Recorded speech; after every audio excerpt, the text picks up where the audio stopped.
জিন্দাবাদ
কিছুক্ষণের জন্য অপেক্ষা করতে হবে। আমরা প্রয়োজন মতো ব্যারিকেড বাড়িয়ে নেব, কিন্তু আমরা ব্যারিকেডের বাইরে যাব না। আমরা ব্যারিকেডের বাইরে যাব না, ব্যারিকেড বাড়িয়ে নেব প্রয়োজন হলে। আমাদের যথেষ্ট কভারেজ করছে, তো আমরাও একটু কভারেজ করবো।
আমাদের তিনটে দাবি, একটা হচ্ছে কেন্দ্রীয় শিক্ষামন্ত্রী ধর্মেন্দ্র প্রধানের পদত্যাগ করতে হবে, দ্বিতীয়ত দাবি হচ্ছে এনটিএ, যে জাতীয় সংস্থা, পরীক্ষা নিরীক্ষক সংস্থাকে এনটিএকে বাতিল করতে হবে। আর তৃতীয়ত হচ্ছে যে দিল্লি সহ সারা দেশ জুড়ে যেভাবে ন্যায়সঙ্গত ছাত্র আন্দোলনে পুলিশি অত্যাচার, এই অত্যাচারকে বন্ধ করতে হবে। এই তিনটে দাবি এই আন্দোলনের সঙ্গে কলকাতাও মিছিলে পা মিলিয়েছে, কলকাতা মিছিলে মিলিয়েছে। এই আন্দোলনে আমরা সমস্ত যুব সংগঠন ফলে এই আন্দোলন বামপন্থী ছাত্র সংগঠন হলেও আসলে সাধারণ মানুষের আন্দোলন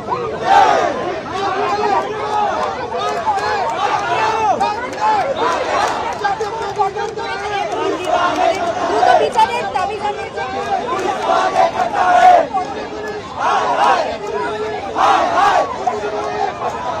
দেখুন, দেশের মানুষ অপেক্ষা করেছে 10 বছর।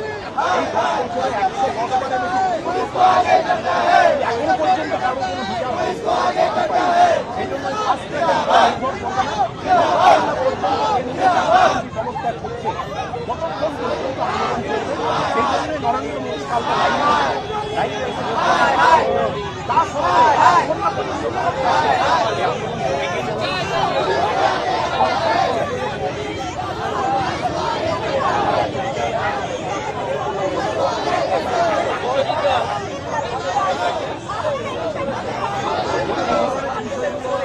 নানানভাবে আন্দোলনটাকে ভাঙার জন্য এই ধরনের চক্রান্ত চলছে। এই আন্দোলনটা ছাত্রশিক্ষিতের বাংলা আন্দোলন, এই আন্দোলনের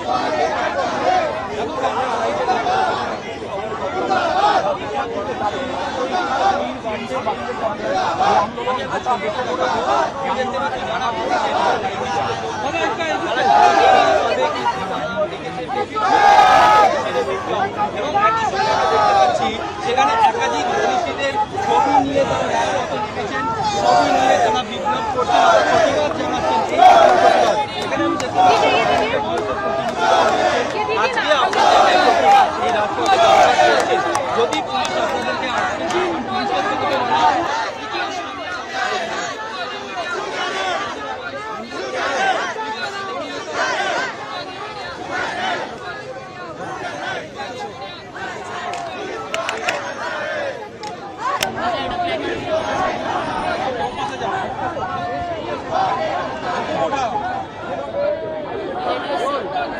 दादा, आज ये जो स्टूडेंट्स प्रोटेस्ट आप लोग निकाल रहे हैं, या जो सीजेपी का जंतर मंतर प्रोटेस्ट है, इसके सपोर्ट में ही है?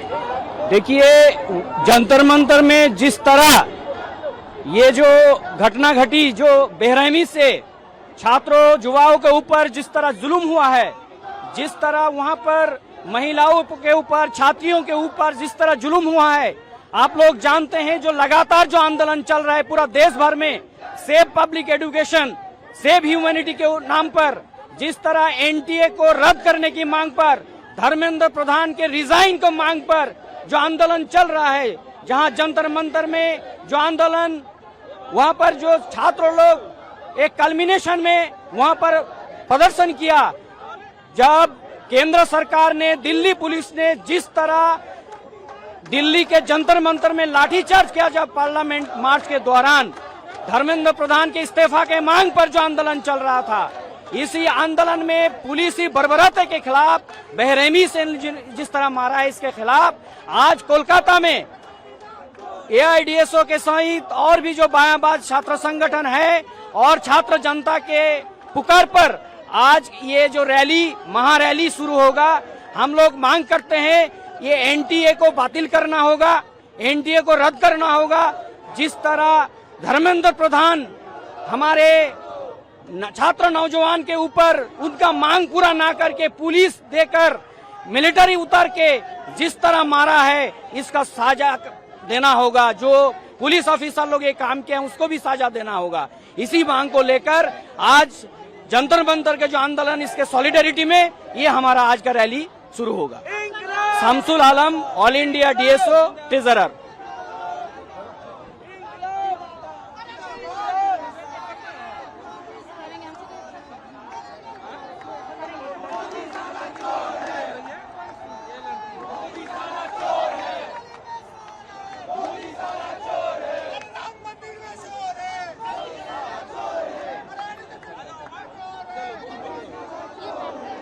ঠিক আছে। ऑर्गेनाइजेशन से हो जो इस रैली में सपोर्ट कर रहे हैं? Just citizen of India. हम किसी भी ऑर्गेनाइजेशन में नहीं है। हाँ, आप किस लिए आए थे? प्रोटेस्ट करने के लिए। प्रोटेस्ट करने के लिए। किस क्लास में हो आप? क्लास में नहीं, कॉलेज में है हम। कॉलेज में। आपकी क्या पर्सनल डिमांड है? Personal demands. आप आए हो ना यहाँ पे हाँ। सपोर्ट करने के लिए, तो कुछ तो आपके अंदर है डिमांड। इनजस्टिस जो हो रहा है वो बंद होना चाहिए, और हमारे ऊपर जो है हमारे जिसको हमको ट्रस्ट करना चाहिए वो हमारा ट्रस्ट बिट्रे कर रहे हैं, तो वो ठीक हो जाए, वही के लिए हम आए हैं। आपको लगता है एजुकेशन सिस्टम कहीं ना कहीं बिगड़ा हुआ है? हाँ, कहाँ बिगड़ा हुआ लग रहा है आपको, वो थोड़ा बता दीजिए। एनटीए तो वो बिगड़ा हुआ है, और ये हमारा जो एग्जामिनेशन जो हम इतने सारे साल हमारा जीवन के दे देते हैं इसके लिए, तो वहाँ से क्या आपने भी नीट का प्रिपरेशन किया? नहीं। देन आप क्या कर रहे हो? मेरे बहुत सारे दोस्त दिए हुए हैं, इसलिए मैं आई हूँ। सबने पास आउट किया या उनको भी काफी लंबा? उनको भी काफी लंबा लगा है। आपको इसमें क्या सुना? क्या चाहिए? आपको इसमें क्या response? Just more attention to our people, more attention to students, because attention is not given. Sara.